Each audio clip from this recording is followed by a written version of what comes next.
ഞാൻ മനസ്സിലാക്കിയൊരു കാര്യം പറയാം. എനിക്ക് തോന്നുന്നത് ഈ ഡാഷ് ക്യാം വെച്ചതിന് ശേഷമാണ് ഇങ്ങനത്തെ കാര്യങ്ങൾ ക്യാപ്ചർ ചെയ്യുന്നത്.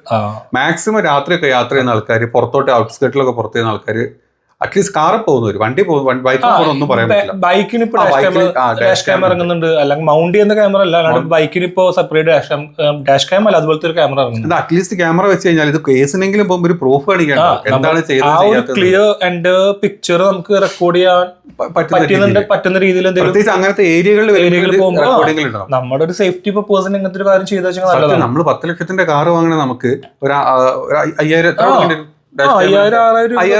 ഒരു ഡാഷ് ക്യാം വെക്കുക. ഇങ്ങനത്തെ പോകുന്ന സ്ഥലത്ത് പ്രത്യേകിച്ച് ഫാമിലി ഒക്കെ പോകുമ്പോൾ ഇട്ടിട്ട് തന്നെ പോകണം. കഴിഞ്ഞ ദിവസം ഒരു 5 വയസ്സായ കൊച്ചിനെ